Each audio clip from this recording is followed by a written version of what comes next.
Mari tenangkan hati di hadapan Tuhan, kita berdoa sebelum kita mendengarkan firman Tuhan.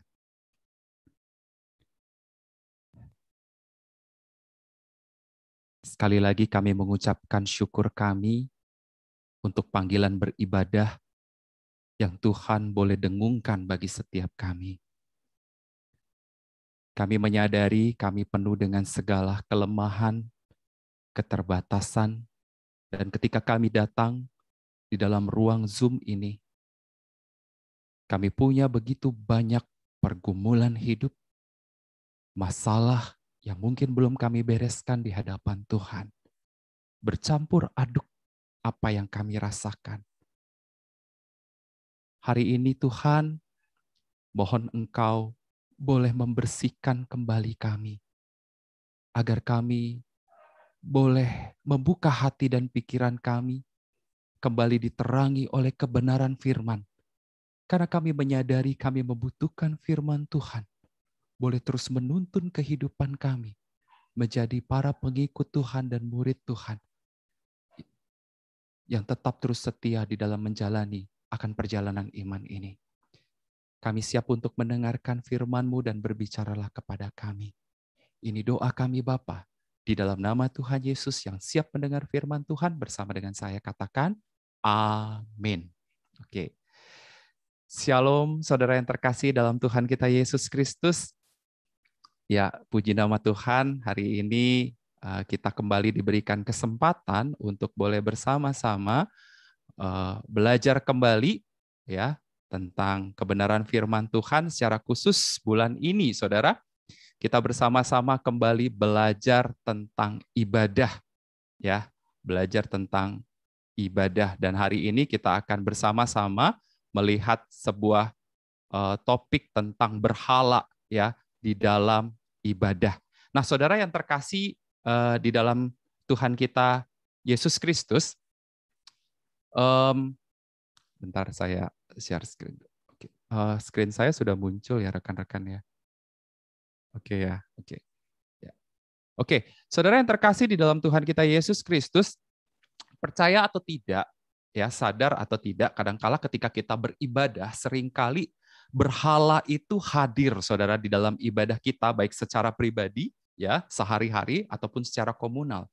Nah, untuk hari ini, saudara, kita akan bersama memahami sebenarnya apa yang Tuhan mau katakan tentang pemberhalaan di dalam ibadah komunal yang seringkali, saudara, terjadi di dalam ibadah-ibadah kita, baik di dalam keseharian ataupun ibadah kita secara komunal. Nah, minggu lalu penginjil Noel sempat sedikit menyinggung terkait idolatry, ya, pemberhalaan. Dan hari ini, saudara, saya ingin mengawali kita bersama-sama dengan melihat beberapa bagian ayat firman Tuhan. Ya, bagian yang pertama adalah dari Keluaran 20 ayat yang ketiga. Ya, saudara boleh buka Alkitab, boleh lihat di slide saya. Ya, firman Tuhan dalam Keluaran 20 ayat yang ketiga. Di sana dikatakan, jangan ada Allah lain di hadapanku. Ya, sekali lagi ya saudara ya. Jangan ada Allah lain di hadapanku. Saudara, apa arti dari ayat ini dan apa artinya perintah Tuhan ini, saudara? Saudara, jelas sekali kalau kita melihat ketika Tuhan berkata jangan ada Allah lain di hadapanku, artinya jangan ada ilah, jangan ada berhala lain dalam hidup kita. Dan ayat ini sebenarnya, saudara, ingin mengindikasikan kepada kita bahwa ini menjadi sebuah perintah, fondasi utama dari perintah-perintah yang lainnya, saudara. Jelas sekali, saudara, bahwa Tuhan itu merindukan kita itu erat, dekat dengan Tuhan. Ya, sebab penyembahan berhala di dalam ibadah bersama itu merupakan sebuah pelanggaran dari perintah utama, ya, perintah yang paling pertama yang menurut saya paling esensi seperti itu. Bukan berarti perintah lain enggak penting, tetapi perintah yang pertama ini adalah fondasi utama dari 10 perintah Tuhan. Nah, saudara, itu yang pertama artinya. Yang kedua adalah ketika kita melihat ayat ini, sebenarnya ayat ini ingin memperlihatkan kepada setiap kita bahwa Allah itu adalah Allah yang cemburu, saudara. Allah kita itu pengen umatnya itu memiliki dan dekat dengan siapa? Dengan Tuhan. Dan tidak memiliki Allah lain dalam hidup mereka. Nah, saudara, cemburunya Allah ini nggak sama dengan saudara cemburu dengan sesama saudara. Mungkin dengan pasangan, ya, mungkin dengan orang lain, atau saudara yang saat ini sedang pacaran seperti itu, cemburu sama pacar. Bukan itu, saudara, bukan itu.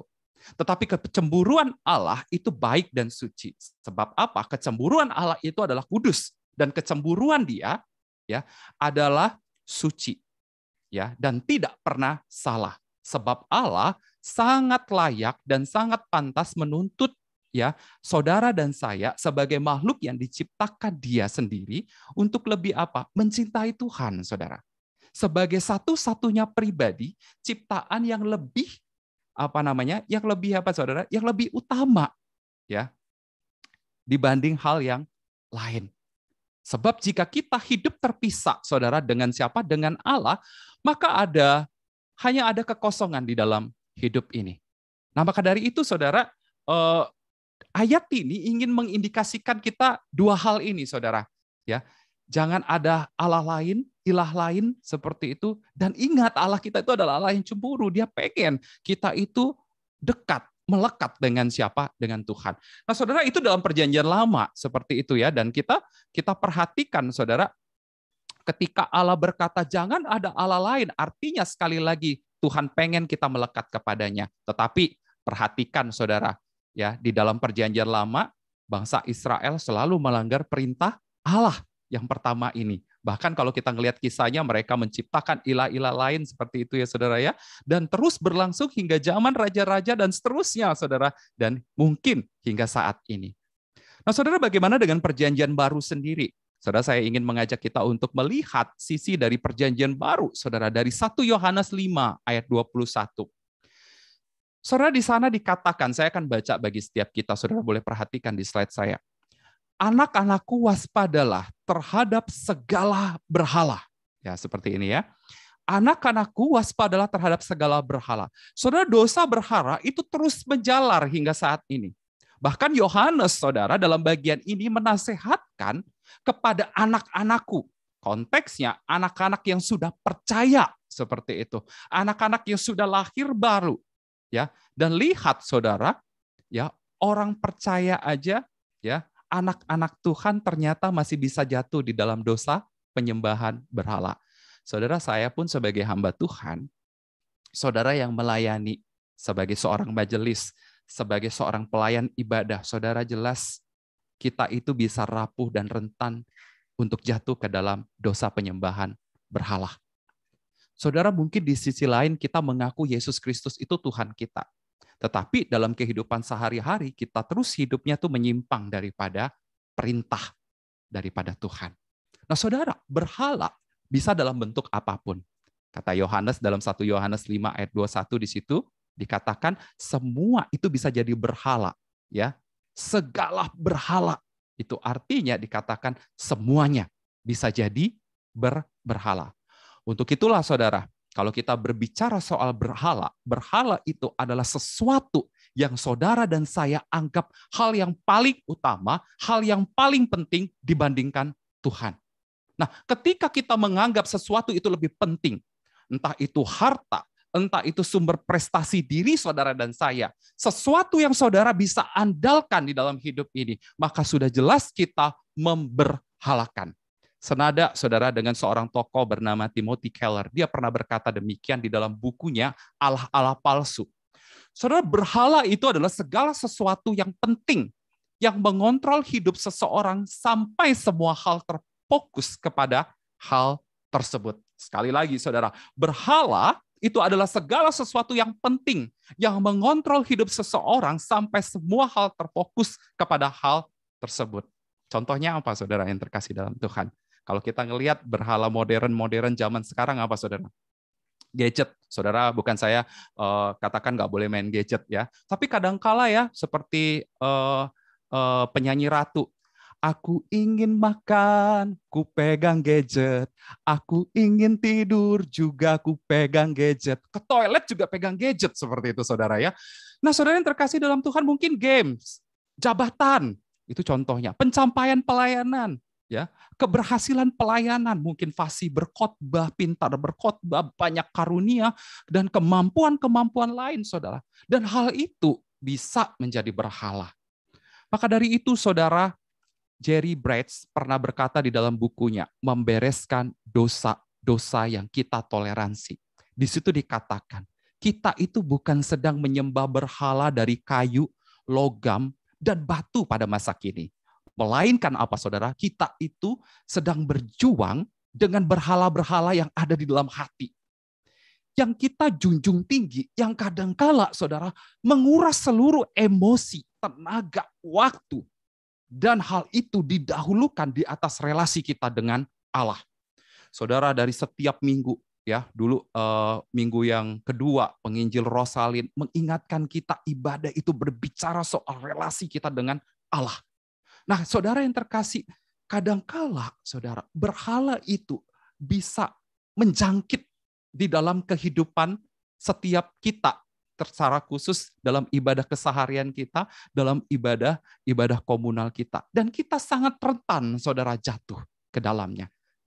Nah, Saudara yang terkasih dalam Tuhan, hari ini kita akan coba bersama-sama merenungkan kira-kira apa hal yang sangat rentan sehingga ibadah komunal kita, ibadah kita sehari-hari itu bisa terjangkit dengan virus seperti itu.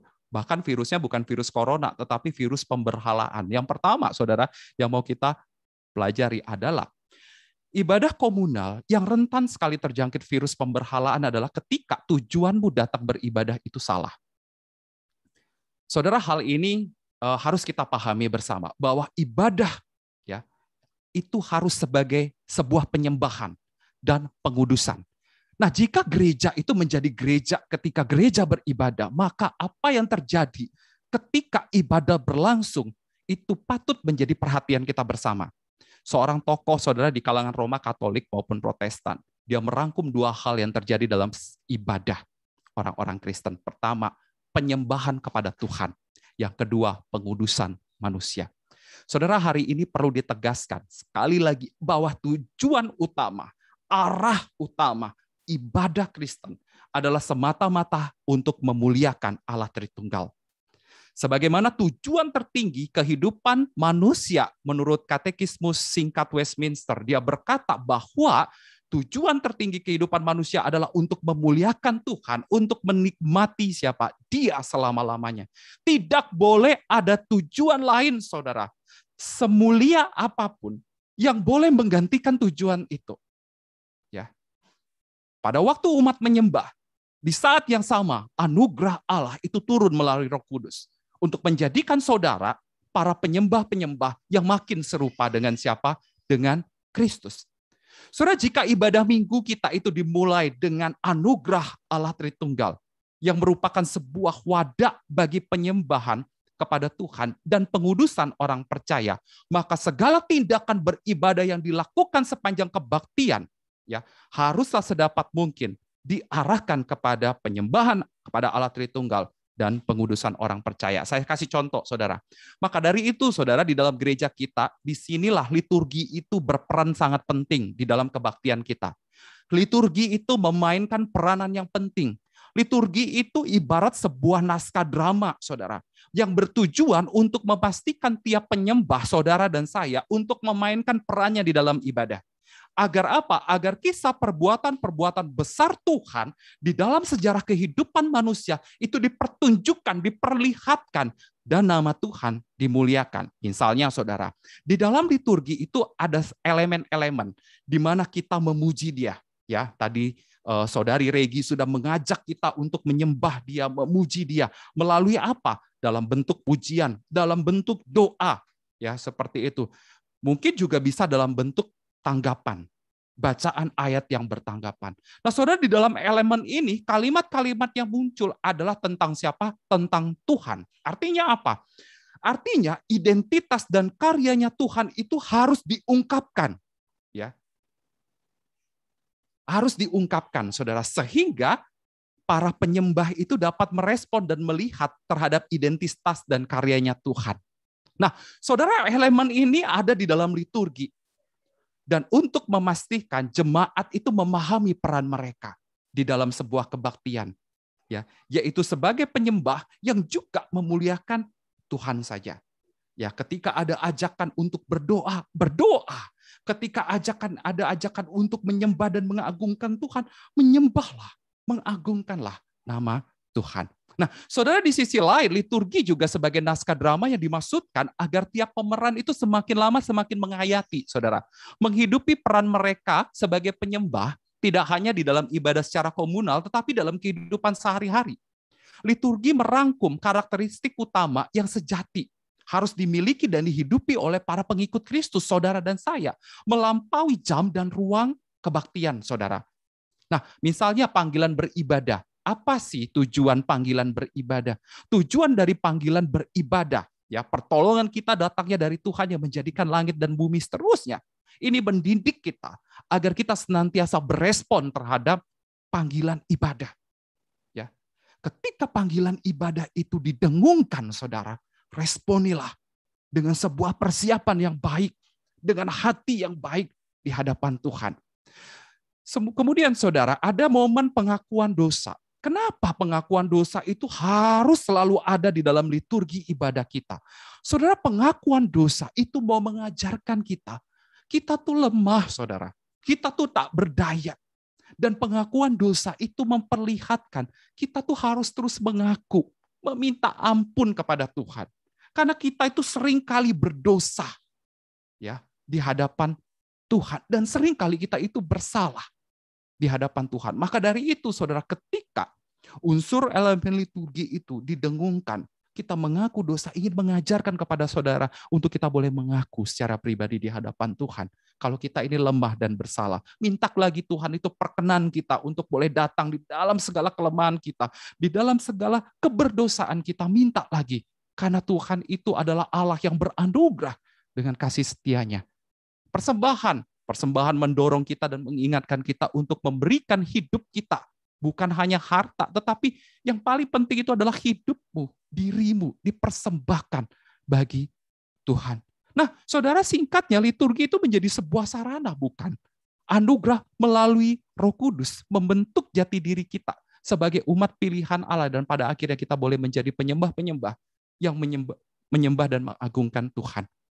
Nah, saudara, dosa pemberhalaan itu akan mengacaukan, saudara, aspek tujuan ini. Ketika kita datang beribadah kepada Allah dengan ciptaan kita sendiri, memodifikasi, membuat versi-versi kita sendiri. Saudara hadir dalam ibadah lewat Zoom hari ini, menyembah Dia, betul. Tetapi Allah yang seperti apa yang saudara sembah? Bila saudara menyembah tentang Allah hanya sebagian dan tidak selaras, ya, dengan apa yang disingkapkan Tuhan tentang dirinya melalui Alkitab, firman Tuhan, maka kita sedang menyembah Dia secara tidak tepat, saudara. Atau lebih terus terangnya, kita menyembah Dia dengan salah. Dan kita seringkali mempersempit, bahkan memangkas siapa identitas Allah, karakter Allah. Kita hanya menekankan sifat Allah yang kita sukai, saudara. Tetapi sifat Allah yang nggak sukai, kita nggak mau bahas. Kita nggak mau dengerin. Contoh, kita lebih suka menekankan kasih Allah. Ya, Allah itu baik, Allah itu anugerah. Betul, saudara. Allah itu baik, Allah itu beranugerah. Tetapi kita kadang-kala melupakan yang namanya kekudusan Allah. Bahwa Allah juga membenci keberdosaan kita. Seperti itu ya, saudara. Dalam hal lagu pujian, kita lebih suka menekankan pujian apa? Tuhan baik, Tuhan dekat, Tuhan kasih. Bukannya salah, saudara. Betul, baik hal itu. Tetapi, saudara, jika di dalam penyembahan kita, baik secara komunal dan juga sehari-hari, ya, banyak berbicara tentang Tuhan kasih, atau Tuhan baik tanpa berbicara, Tuhan itu juga membenci dosa. Allah itu juga Allah yang kudus. Allah itu juga Allah yang adil. Maka kita harus berhati-hati, saudara. Sebab kita bisa saja memperlihatkan ketidakutuhan daripada karakter Allah itu sendiri. Nah, saudara, kenapa hal ini bisa dikatakan pemberhalaan? Karena kita menyajikan tentang Allah yang nggak pernah lengkap. Ya, karena pandangan kita kadangkala yang juga nggak lengkap akan menggantikan Allah yang sesungguhnya. Allah yang utuh dengan karakter-karakternya. Yang kedua, saudara, ibadah komunal itu rentan sekali terjangkit virus pemberhalaan adalah ketika kita itu hanya mementingkan cara menyembahnya dan melupakan fokus penyembahannya.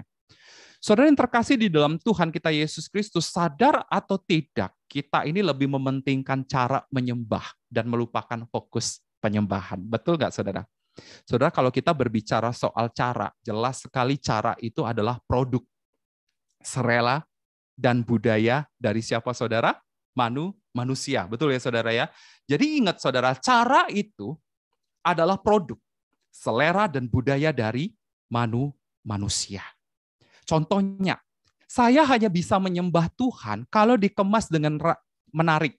Rame, full band, pernak-perik, ya. Audio visualnya bagus, seperti itu ya, saudara. Lightingnya keren, seperti itu. Kemudian kualitas video bagus, ya. Kualitas suara juga bagus. Jika semuanya lengkap, saya itu lebih enak menyembah Tuhan. Wah, seperti itu ya, saudara. Kadang-kala itu sering terjadi, betul ya, saudara ya, di dalam kehidupan ibadah kita. Nah, inilah gaya ibadah kontemporer yang mana dibuat sama dengan suasana hati orang-orang modern seperti saya dan juga saudara tentunya. Lalu segmen pemberitaan firman Tuhan itu diminimalkan atau diganti dengan drama, dengan kesaksian, dengan anggapan utama bahwa manusia modern itu perlu apa, saudara? Perlu terhibur, diingatkan lagi, dihangatkan lagi oleh apa? Oleh musik yang baik, oleh drama-drama yang baik, oleh kesaksian-kesaksian yang baik. Lebih seru lagi kalau dengerin kesaksian bekas dukun bertobat, seperti itu ya, saudara ya. Kemudian artis yang bertobat, seperti itu. Kemudian ada lagi pedagang miskin, kemudian bisa jadi kaya, seperti itu. Atau topik-topik kontroversial yang sekarang terjadi di sosial media. Saudara, kayaknya itu yang lebih hot, yang lebih bisa menghibur, yang lebih bisa menghangatkan hati dan pikiran orang-orang modern saat ini. Bukan firman Tuhan. Maka dari itu, saudara, tidak heran banyak gereja terus bergerak maju, membawa seluruh orang-orang, timnya untuk bekerja keras, undang artis, kolaborasi dengan pemimpin ibadah, pengkhotbah, dengan pembicara-pembicara ternama, saudara. Dengan tujuan apa? Agar dapat keuntungan, saudara. Ya. Dan bukankah hal ini terjadi di mana gereja-gereja saat ini memakai hal ini untuk mencapai keuntungan? Gereja terus menekankan kemakmuran. Gereja terus menekankan tentang kelancaran. Sadarkah kita?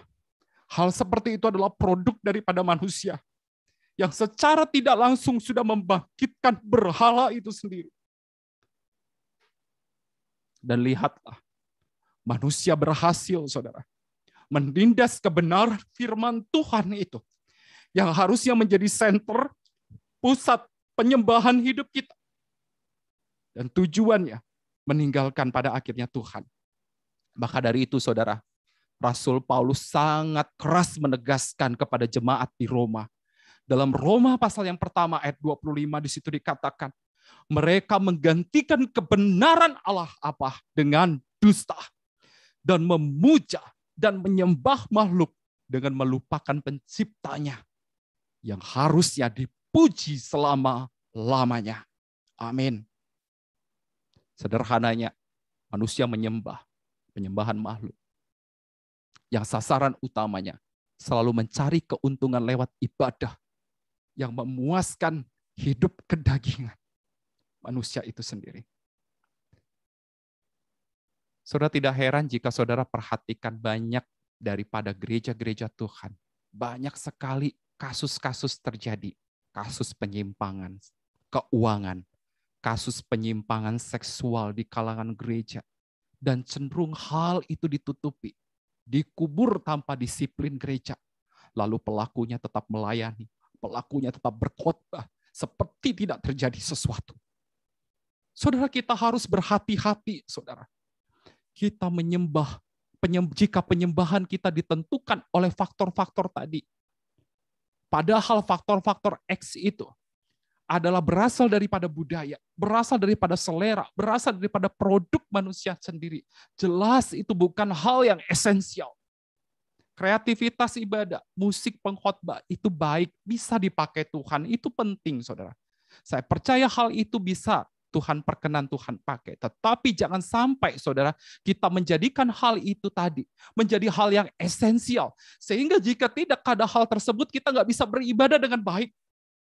Nah, saudara, inilah berhala zaman modern yang sudah masuk di dalam komunitas kita beribadah, komunitas kita bergereja, yaitu berhala yang bukan lagi bentuknya itu patung, saudara, kayak zaman perjanjian lama, melainkan berhala-berhala yang kadang didorong oleh hasrat, keinginan hati, yang kadangkala, saudara, itu memuaskan hati, pikiran manusia yang nggak pernah habis-habisnya, saudara. Dan itu semua selera daripada siapa? Manusia. Dan nggak pernah habis-habisnya kalau mau diperdebatkan, saudara. Maka dari itu, saudara, melalui poin kedua ini, saya mengajak untuk setiap kita kembali kepada esensi yang utama. Lihat kembali, ketika ibadah ini, Tuhan mengundang kita beribadah. Ya, ingat lagi, kita bisa beribadah karena anaknya yang tunggal, Yesus Kristus. Dan kita bisa menghampiri dia, saudara. Menghampiri tahtanya dengan leluasa. Itu karena darah Kristus yang udah tercurah bagi saudara dan saya. Bukan karena kreativitas, bukan karena pengkhotbah, bukan karena musik, saudara. Melainkan karena pengorbanan diri Yesus. Yang terakhir, saudara. Dosa pemberhalaan dalam ibadah dapat mengacaukan alasan kita beribadah kepada Tuhan. Saudara, terkadang kita datang beribadah karena kita hanya ingin meminta sesuatu dari Allah. Saudara, saya katakan bukan nggak boleh minta sesuatu dari Tuhan. Boleh, nggak salah. Sebab dalam hidup kita membutuhkan Allah yang terus menopang, melindungi kita, menjaga kita. Tetapi saudara harus ingat, kita kadangkala bisa menjadikan Allah itu seperti sebuah mesin makanan dan minuman. Apa yang kita mau, ya, kita tinggal ngomong, tinggal pencet, langsung keluar, langsung tersedia secara instan di depan mata. Tetapi ketika itu tidak dikabulkan, kita kadangkala bisa kecewa. Dengan siapa? Dengan Tuhan. Saudara yang terkasih di dalam Tuhan kita Yesus Kristus. Lalu bagaimana agar kita bisa lepas dari pemberhalaan ini? Yaitu melalui Injil di dalam anaknya Yesus Kristus. Injil inilah yang akan memampukan kita, melepaskan kita dari dosa pemberhalaan dalam penyembahan, dalam ibadah kita, baik sehari-hari maupun komunal. Saat kita mengalami Tuhan yang begitu agung, Tuhan yang begitu megah, Tuhan yang begitu indah, maka kita akan menyembah Dia bukan karena ingin sesuatu, melainkan karena kita tuh ingin mendapatkan diri Allah. Ketika kita mendapatkan diri Allah, maka disitulah kita menikmati keindahan, kedekatan dengan Tuhan. Saudara, Timothy Keller itu dari dulu tuh nggak suka dengan musik klasik, saudara. Tapi makin didengar, makin dia terus mendengarkan musik itu, seperti itu ya saudara, musik klasik itu. Makin kemari, makin ia sadar dan menemukan, ternyata ada keindahan juga ya dari musik klasik itu. Ia tidak lagi merasa terpaksa atau, nggak senang mendengarkan musik klasik itu. Karena apa, saudara? Karena ia mengalami keindahan musik itu. Ya. Saudara, saya nggak tahu apakah makin ke sini saudara makin menemukan keindahan bersama dengan Tuhan. Melalui ibadah pribadimu. Melalui pujian penyembahanmu di dalam ibadah bersama. Saudara, saya nggak tahu, saudara.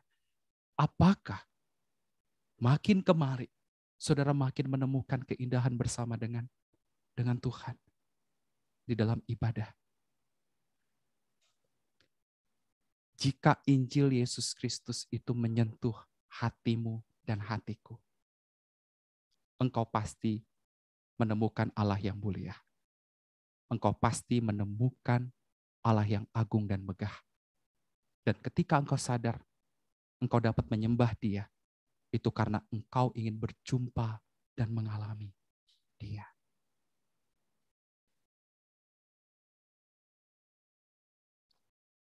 Saudara yang terkasih dalam Tuhan, hari ini saya ngajak untuk setiap kita boleh mengaku bersama di hadapan Tuhan. Sadari, saya dan saudara memang betul selama ini fokusnya terhadap sesuatu.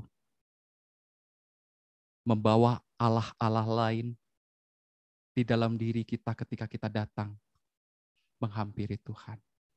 Bukan lagi fokus kepada Allah Tritunggal dalam ibadah komunal dan keseharian kita. Saudara, saya mengajak untuk setiap kita boleh mengaku di hadapan Tuhan. Mari balik lagi kepada Tuhan. Jangan sampai kita menjadi pribadi-pribadi yang pada akhirnya menularkan kesalahan yang sama kepada generasi-generasi kita. Anak-anak kita, rekan-rekan kita, generasi anak muda, ternyata masih ada berhala dalam hati setiap kita yang kita lebih utamakan dibanding apapun selain Tuhan.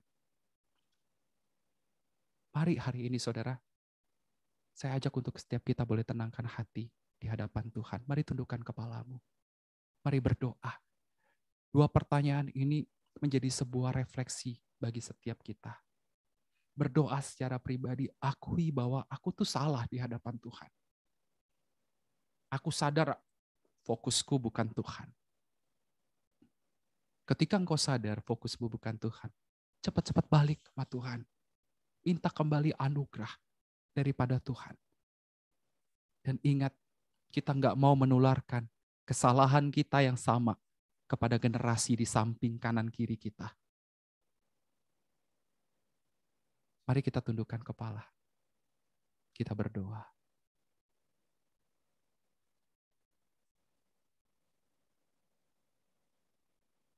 Tuhan, kami menyadari kami manusia yang berdosa.